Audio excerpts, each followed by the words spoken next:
The conflict between Søren Kierkegaard and Georg Wilhelm Friedrich Hegel is not a minor philosophical disagreement. It is a collision between two radically different ways of understanding existence, truth, and what it means to be a human being. For Kierkegaard, Hegel represents something deeply seductive and deeply dangerous. Hegel offers a system that promises total comprehension. History, reason, ethics, religion, and selfhood are all gathered into a single rational structure. Everything has its place. Everything is intelligible. Contradiction is not denied, but absorbed and resolved within the movement of the system. Kierkegaard sees this as precisely the problem. Hegel's philosophy offers understanding at the cost of existence. It explains life so completely that the individual disappears inside explanation. The living, suffering, choosing person is replaced by a conceptual role within a universal process. Kierkegaard insists that this replacement is catastrophic. Existence is not something that happens in general. It happens to individuals. It is lived inwardly, in uncertainty, passion, and risk. Any philosophy that claims to explain existence without remainder has already failed to take existence seriously. Hegel's system, Kierkegaard argues, treats existence as something that can be surveyed from above. From this elevated perspective, contradictions are reconciled, conflicts are mediated, and suffering is given its place within the rational unfolding of spirit. Nothing is meaningless. Everything contributes to the whole. Kierkegaard insists that this view falsifies lived experience. From within existence, contradictions are not reconciled. Suffering is not meaningful simply because it can be placed within a system. Decisions are not moments in a dialectic. They are irreversible commitments made without guarantees. Kierkegaard insists that Hegel's philosophy abolishes this seriousness. By translating existence into concept, Hegel removes risk. The individual no longer stands exposed before their choices. They become a function of history rather than a self responsible for itself. This removal of risk is what Kierkegaard finds most troubling. Faith, for Kierkegaard, requires uncertainty. It requires that the individual commit without being able to see how their commitment fits into a rational whole. Hegel's system removes this uncertainty by promising that everything is already reconciled in principle. Kierkegaard insists that this promise empties faith of meaning. If the truth of Christianity can be grasped conceptually, then faith is no longer required. Belief becomes understanding. Commitment becomes recognition of what is already rationally necessary.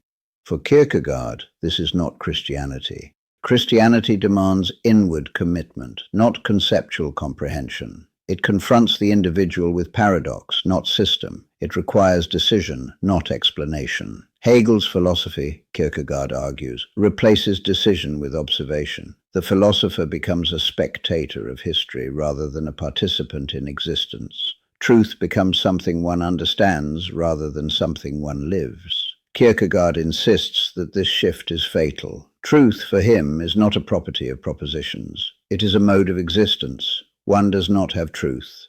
One is in truth by how one lives. Hegel's system cannot accommodate this claim. A system requires closure. It demands that everything be accounted for. Kierkegaard insists that existence resists closure. There will always be something left over: anxiety, guilt, faith, despair, that cannot be absorbed into concept without distortion. This remainder is not a flaw, it is existence itself. Kierkegaard therefore insists that Hegel's greatness is also his danger. The system is powerful, elegant, and intellectually intoxicating, but it tempts the thinker to forget that they are not merely thinking beings, they are existing ones, and existence cannot be systematized without being falsified. This sets the stage for Kierkegaard's deeper critique. The issue is not simply that Hegel's philosophy is wrong, it is that it encourages a way of living that avoids responsibility by dissolving it into history, reason, and necessity. Kierkegaard will argue that this avoidance has consequences. ethical, religious, and existential, that no system, however brilliant, can justify. Kierkegaard sharpens his critique by focusing on what Hegel's system does to subjectivity. Hegel claims to take history, ethics, and religion seriously by integrating them into a rational whole. Kierkegaard insists that this integration comes at the cost of the individual's lived inwardness. For Hegel, truth unfolds historically. The individual matters insofar as they participate in the movement of spirit.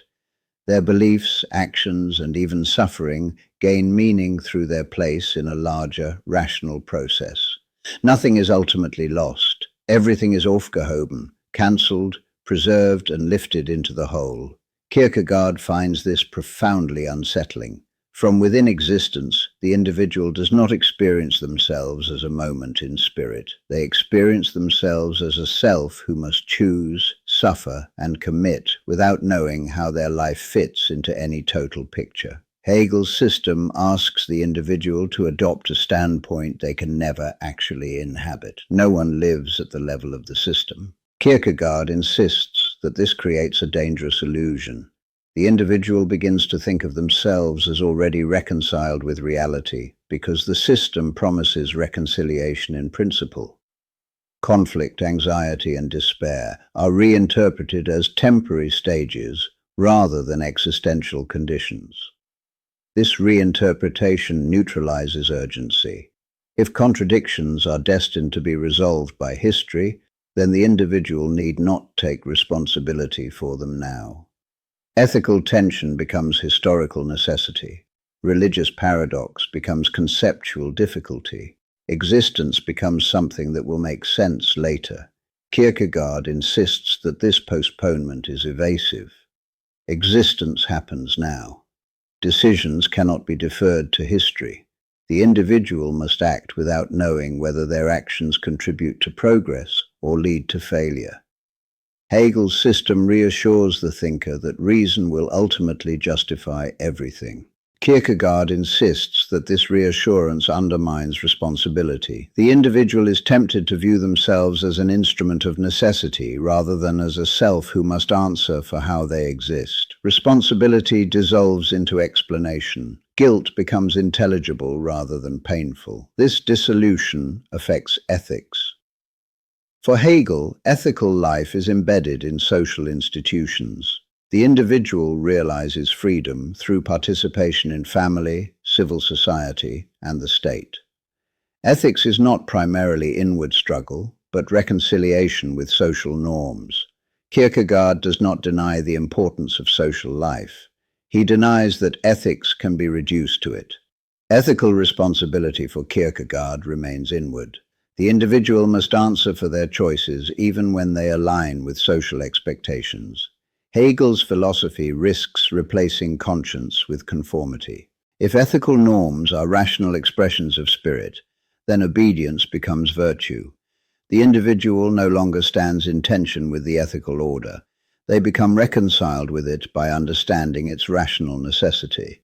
Kierkegaard insists that this reconciliation is premature.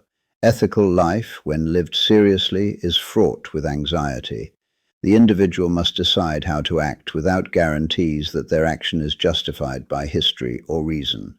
Hegel's system promises guarantees that existence never provides. This promise weakens inwardness. The individual becomes more concerned with understanding the ethical order than with existing ethically. Philosophy becomes a substitute for responsibility. Kierkegaard insists that this substitution is seductive. The system offers intellectual satisfaction. It allows the thinker to feel reconciled without having to endure the strain of decision. Understanding replaces commitment. For Kierkegaard, this is the decisive error. Truth is not something one comprehends from a distance. It is something one lives inwardly, in uncertainty and risk. Any philosophy that allows the individual to observe existence without being implicated in it has already betrayed existence.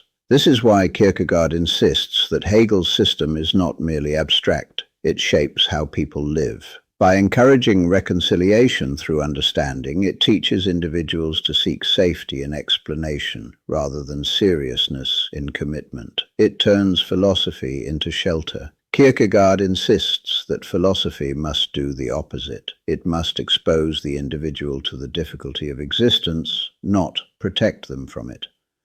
Hegel's system smooths over this difficulty. Kierkegaard insists that it must be felt. This prepares the next stage of the confrontation. If Hegel dissolves subjectivity into system, Kierkegaard will insist on restoring the individual as the site of truth, even if doing so means abandoning the dream of total comprehension. Kierkegaard now brings the conflict to its sharpest point by attacking what Hegel's system does to religion. If Hegel dissolves subjectivity into concept, then Christianity, Kierkegaard insists, becomes unrecognizable within the system. For Hegel, religion represents truth in imaginative form. Its symbols, narratives, and doctrines express ideas that philosophy later articulates conceptually. Christianity, on this view, is a stage in the development of absolute knowledge, important historically, but ultimately surpassed by philosophical understanding. Kierkegaard sees this as a profound distortion. Christianity, for him, is not a symbolic representation of philosophical truth. It is an existential demand addressed to the individual. Its truth does not lie in what it represents, but in how it is lived. Hegel's system transforms faith into knowledge. Once Christianity is understood as a moment in the self-unfolding of spirit, belief no longer requires decision. The paradox of God becoming human becomes a conceptual difficulty rather than an offense that demands commitment. Kierkegaard insists that this transformation empties Christianity of its seriousness. Faith does not exist to be understood historically or philosophically. It exists to be lived inwardly. Hegel's philosophy invites the thinker to contemplate Christianity from above rather than to stand under its demand. This change of position is decisive. The philosopher becomes a spectator of religion rather than a participant in faith. Christianity becomes something one comprehends rather than something one risks oneself upon. Kierkegaard insists that this is not Christianity at all. Christianity confronts the individual with paradox, not to be resolved, but to be lived. Hegel's system resolves the paradox by absorbing it into a rational process. What was once offensive becomes intelligible. For Kierkegaard, intelligibility is the danger. If Christianity can be explained, then faith becomes unnecessary. Belief collapses into agreement. Commitment is replaced by recognition. Kierkegaard insists that Christianity demands the opposite. It demands that the individual commit without explanation, without mediation, and without guarantees. Hegel's system removes this demand by promising that everything has already been reconciled conceptually. This promise is seductive. It allows the individual to feel at peace with Christianity without ever having confronted its cost. The system offers reconciliation without suffering. Kierkegaard insists that this reconciliation is false. Christianity does not reconcile the individual to existence. It intensifies tension. It places the individual in a difficult relationship with the world, with others, and with themselves. Hegel's philosophy dissolves this difficulty. By treating Christianity as a moment in rational development, it neutralizes its demand. Faith becomes obsolete once knowledge arrives. Kierkegaard insists that this is backward. Knowledge cannot replace faith because faith does not aim at knowledge, it aims at existence. Christianity does not answer speculative questions, it addresses the individual directly. This direct address is lost in Hegel's system. The individual no longer hears the demand, "Follow me." They hear an explanation of why such a demand once made sense historically. The urgency of decision disappears. Kierkegaard insists that this disappearance is fatal. Without decision, there is no faith. Without risk, there is no commitment. Without inward struggle, there is no Christianity. Hegel's system removes all three. This is why Kierkegaard insists that Hegelian Christianity is Christianity in name only. It preserves the language while emptying it of content. Faith becomes something one understands rather than something one must choose. This choice cannot be postponed. Kierkegaard insists that the individual cannot wait for philosophy to resolve existence. They must decide how to live now, without system, without closure, and without explanation.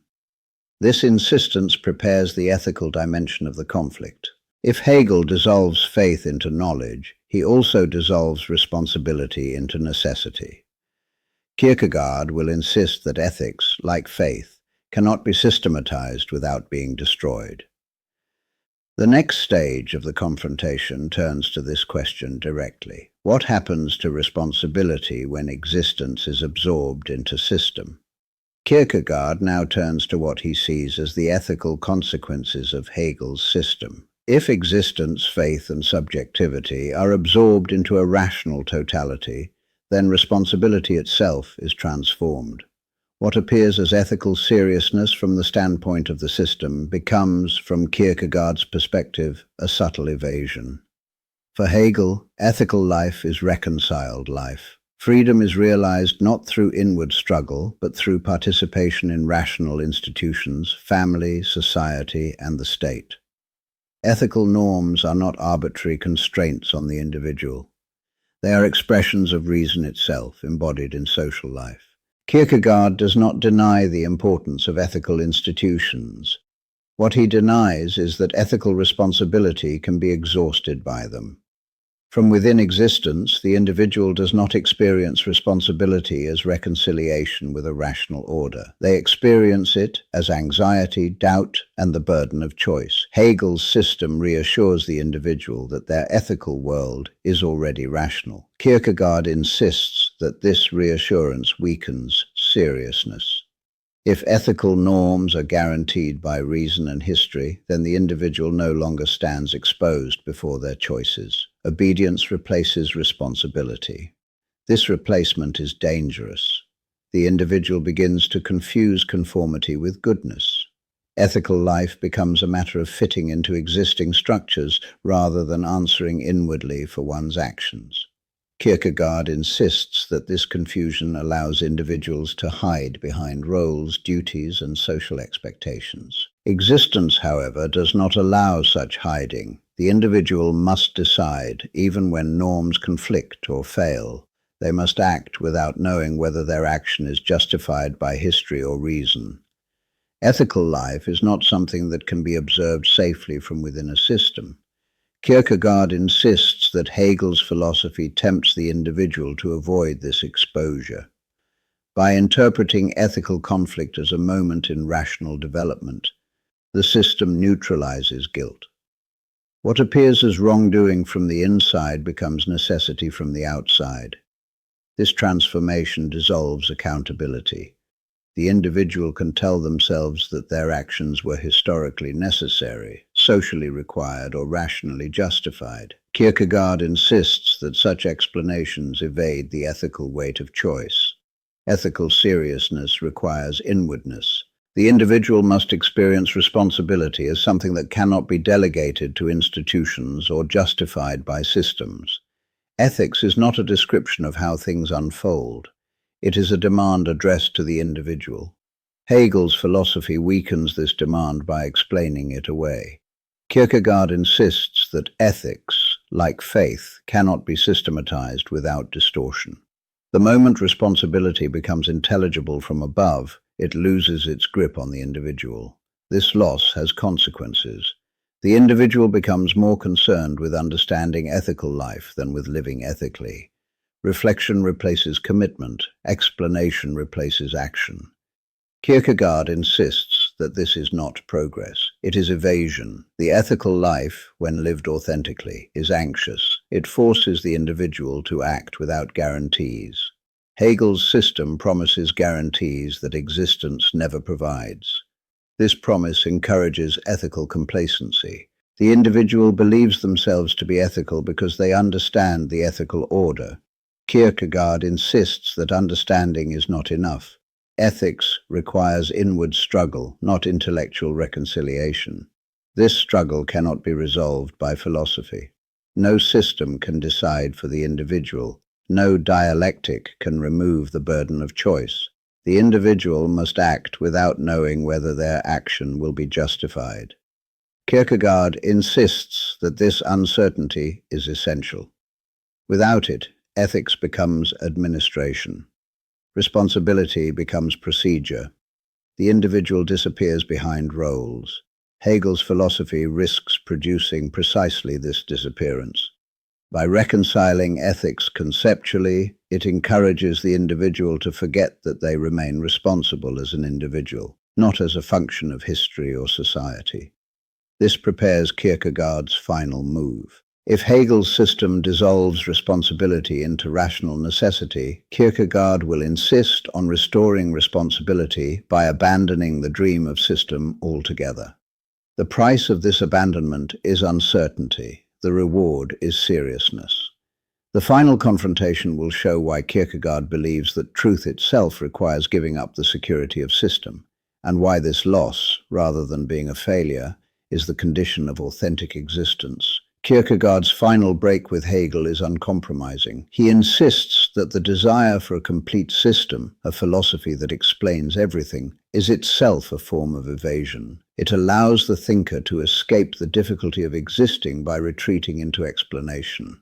The system promises safety. If everything fits within a rational whole, then nothing ultimately threatens us. Contradictions are temporary. Suffering is meaningful. History justifies itself. From the standpoint of the system, existence is secure. Kierkegaard insists that this security is an illusion.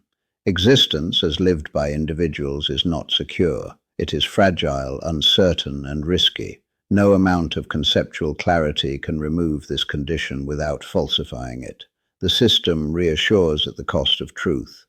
Truth, for Kierkegaard, is not something one sees from above. It is something one lives within. This is why Kierkegaard insists that truth is subjective, not in the sense of relativism, but in the sense that truth becomes real only when it is appropriated inwardly. A truth that explains everything but demands nothing is not truth at all. Hegel's philosophy excels at explanation. Kierkegaard insists that it fails at existence. The individual who understands the system may feel reconciled with the world, but this reconciliation is achieved by stepping outside of life rather than by living it seriously. The system offers understanding without risk. Kierkegaard insists that risk is essential. Faith, ethics, and selfhood all require that the individual act without guarantees. The system removes this requirement by promising that everything is already justified by reason and history. This promise weakens responsibility. The individual is tempted to see themselves as an observer of necessity rather than a chooser under obligation. Decisions lose their weight when they are seen as moments in a dialectic rather than commitments for which one must answer. Kierkegaard insists that this temptation is not merely theoretical, it shapes how people live. When individuals believe that history, reason, or institutions will reconcile everything, they become less willing to endure the anxiety of choice. They seek shelter in explanation. Kierkegaard refuses this shelter. He insists that the task of philosophy is not to make existence intelligible from a distance, but to return the individual to the difficulty of living. Philosophy should not calm us, it should disturb us. Hegel's system calms by reconciling. Kierkegaard disturbs by isolating. He insists that the individual must stand alone, not as an abstract ego, but as a self who must decide how to exist without system, without closure, and without final justification. This standing is painful. It exposes the individual to anxiety, guilt, and uncertainty. Kierkegaard insists that this exposure is not a defect of his philosophy. It is its honesty. Existence is not something that can be solved. It must be lived. Kierkegaard insists that the desire for system arises from an unwillingness to accept this fact. We want explanations that free us from responsibility. We want meaning that arrives without commitment. Hegel's philosophy, Kierkegaard argues, gives us precisely this comfort. But comfort is not truth. Truth, for Kierkegaard, demands that we give up the fantasy of total comprehension. It demands that we accept the limits of reason and the irreducibility of existence. This acceptance does not lead to despair. It leads to seriousness. The individual no longer seeks to understand life in order to escape it. They seek to live it responsibly, inwardly, and honestly. This is why Kierkegaard insists that abandoning system is not a loss. It is a gain. What is gained is not clarity, but authenticity. The individual recovers themselves as a self rather than a moment in a concept. Faith recovers its demand. Ethics recovers its weight. Hegel offers the security of explanation. Kierkegaard offers the risk of existence. Between them lies a choice that cannot be resolved philosophically. It must be lived. And Kierkegaard insists that if philosophy is to remain faithful to existence, it must side not with the system that explains everything, but with the individual who must live without explanation. That is why Kierkegaard's confrontation with Hegel remains so important. It is not a debate about methods. It is a choice between safety and seriousness, between explanation and existence, between understanding the world and living within it.